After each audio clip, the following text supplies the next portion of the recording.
Wake up the whole world. Now was the high time to awake out of sleep. Today I'm going to show you the seed of the new world order and also the mark of the beast that they already have.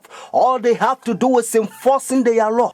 The whole thing is tied with religion. That's why Revelation chapter 13 verse 17 the Bible says no one can buy or sell. Notice. It's a great honor for me. Thank you so much. Friends, I'm going to give you a little history and then I will tell you the power behind the scene, the New World Order. Constantine was the one who united the church and stayed together. Notice, during Dark Ages, pagan Rome, when he marched them to Tiber River, they said they was baptized. So when they came to the church, they was idol statue worshippers. So when they brought their statues in Roman Catholic Church, they start naming them Christian name, Jupiter and all this thing. They call them Peter and Rosary and all this paganism that they brought to Roman Catholic Church. And some of the Christians they don't like, so they protest against. That's why they call them Protestants or Protestant. So they set up their Jesuit order during 1500. The reason they said their Jesuit order is to destroy the Christians that they protest against their paganism. They also infiltrate the state to control the whole world. They created Masons and now they got Skull and Bones, Illuminatis, all them secret societies, friends. They control the whole world. And what else? Obama and all them power, they all belongs to secret societies. I love everybody. I don't have a choice if I want to go to heaven, but I got to tell you the truth because the whole thing is tied with Bible. The church and state is going to unite in the last days and they will bring the mark of the beast that the Bible says. So notice.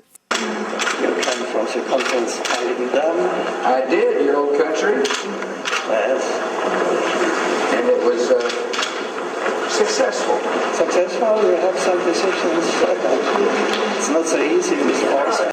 The Iraq War has been another foreign policy challenge, beginning with John Paul's papacy. Other foreign policy priorities for Benedict include pushing for peace in the Holy Land and decrying rising secularism in Europe. He's also been quietly working to establish relations, something that was not possible during the last papacy, largely because of John Paul's role in the fall of communism in Poland. The Chinese obviously didn't want John Paul II running around China doing the same thing. Pope Benedict is not that kind of a threat to China. Most of the time, in places around the world, Vatican diplomats work outside the spotlight, where experts say they often have an advantage. Some question how much government leaders of today truly listen to what the Pope has to say. And that, observers say, is a moral authority that can't be measured by economic strength or military divisions. A moral authority Benedict hopes to draw upon when meeting with U.S. officials and speaking before the United Nations. I'm Kim Lawton in Washington. Now we can see a new world coming into view. A world in which there is the very real prospect of a new world order. Pope Benedict XVI is calling for a new world financial order. A document entitled Charity and Truth was released just hours before the G8 summit. Friends, the Jesuit order, they also infiltrate every religion, especially Sunday churches. That's why Revelation chapter 17 called this power whore. Notice, the mother of harlot. Jesus Christ is the one who died for the whole world and he's drawn everybody to himself. But this power, they don't want you to go to Jesus Christ. They want you to go to them and confess your sin to them. So notice what Revelation chapter 18 says. And they also infiltrate the kings, presidents. So notice. And he cried mightily with a strong voice, saying, Babylon the great is fallen and is fallen, and is become the habitation of devils, and the hole of every foul spirit, and the cage of every unclean and hateful bird. For all nations have drunk of the wine of her fornications. And notice, and the kings of the earth have committed fornication with her. Friends, now I'm going to tell you their mark. Notice this power, the mark of the beast. Because notice, if the Bible says the mark of the beast, means this power has a mark. The beast is a language that God is using for this power. And they themselves, they says in their own book, the book of Catechism, the old version, notice, they says Sunday worship is their mark of authority. The new version, they don't use the word authority, but at least, thank God, they still admit it. Even the new version of Catechism, they still says they changed the Sabbath from Saturday to Sunday. Friends, the mark of the beast is not worldly speculations that sometimes you hear. Some people says, well, it's computer chip, but unfortunately you don't find in the Bible. And some people says, it's 666. But according to Revelation 13 verse 18, actually 666 help you to find the beast. What I mean is to identify the beast. But the Bible says the mark. The reason why I repeat and I kind of stretch it because I don't want you to miss it. It's a deception.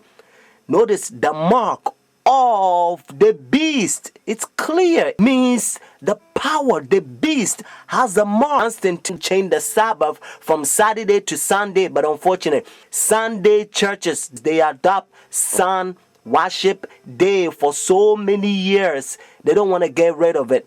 But actually, it's a pagan sun worship day, Sunday worship. Look, even the spellings, you'll find out. Matter of fact, if you look at your calendar, Sunday is always begin as the first day of the week.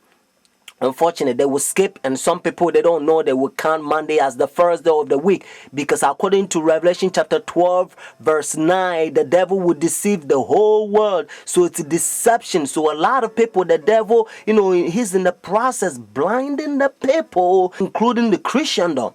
Friends, if you go to church Sunday, notice the first day church, now you don't have the mark of the beast according to Revelation 14 and 13 unless the law is enforced. That's why now you hear different country, they try to forcing the people to not sell or do anything on Sunday because they try to enforce the law. But according to Bible, notice United States is the one who's going to cause the whole world to worship the beast. Their sun worship day means Sunday worship according to Revelation 13. So whenever United States enforce the law, then every country also going to enforce because they control the whole world. Every president on the Roman Catholic Church. Friends, Saturday is always the Sabbath, the seventh day of the week. Notice, and again, it's always Saturday. And that's why the Bible says the seventh day is the Sabbath. Jewish nation, even though I'm not Jewish, they still keep the Sabbath Saturday. And also encyclopedia, you will find it even different language. If you speak Spanish, Sábado means Saturday. You can also find in the Bible, according to Genesis chapter 2, verse 2 to 3, you're going to find out that God created heaven and the earth 6 days, and the seventh day he rested, and that seventh day, it's Saturday. And then Jesus Christ, remember, when Adam and Eve, they sinned, Jesus Christ came to redeem our soul, and he finished his work 6 days, Friday afternoon. Remember, that's why they call it Easter Friday or Good Friday. It says it is finished Friday, and then he rested Saturday, just like he rested Genesis chapter 2 verses 1 to 3. And Sunday, the early day in the morning, you will find in the book of Luke chapter 24 verses 1 to 3. You will also find in Luke chapter 23 verses 50 to 56. The seventh day is always Saturday until Constantine 321. He changed it from Saturday to his own pagan sun creation worship day. The devil behind the scene. You are about to see the power God is going to fill us with his outpouring, just like he did it for the first century, the apostle church. And then we're going to go forward and preach the loud cry. The third angel's message, we're going to protest against their pagan sun worship day, means their Sunday worship. And then Jesus Christ will come, just like Bible says, if the day is not short, no flesh will be saved. But for the elect's sake, means those who take a stand, the day will be short.